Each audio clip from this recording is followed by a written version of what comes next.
اعوذ باللہ من الشیطان الرجیم بسم اللہ الرحمن الرحیم گران مینوالو پروگرام دی چمکنی ٹی وی کې روزیدار بچي د تاسو قرباني مسبحان او نن پروگرام ملمه د تنظیم چمکنی سر وقار احمد شاه او نن چې کوم ماشوم موږ سره موجود ده دا غن نوم به روزه نوم به تاسو کو السلام علیکم بیٹا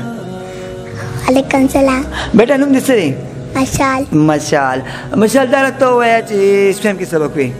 1 کې او کوم سکول کې پشاور ماډل کې خاطر ته وایي چې نظم پوینټ درځي ده کنه او وایي یو پوینټ پہلا محرم دوسرا صفر ان دونوں کے پیچھے پیچھے ربیع الاول ربیع الثانی جمادی الاول جمادی الثانی بات پیچھے کی یہ ترتیب رجب شعبان رمضان ګډ ډیره مهرباني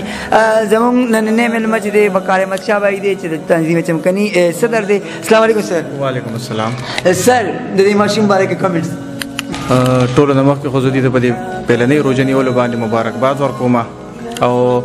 یقینا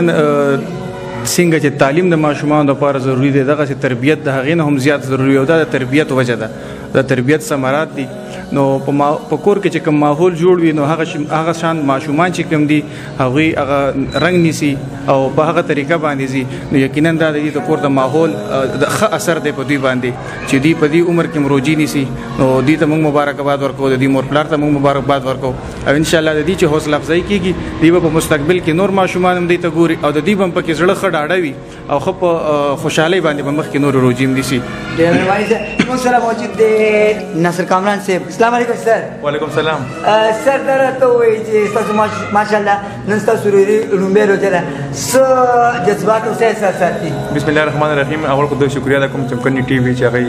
دا هیا کوي داسې پازیټیو ایمیج معاشرې خلکو ته او ډېرې خوشحاله یم ځکه چې دا چې کوم د اسلام بیسکس دي که نه نو دا ماشومانو ته ښول پکار دي فرام د فرسټ ډے چې هغوی نه په معاشره کې یو ښه انسان او یو ښه هغه جوړ شي یو انسان جوړ شي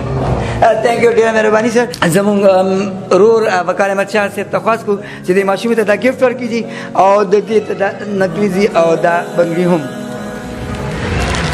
ډېره مهرباني سر مینوالو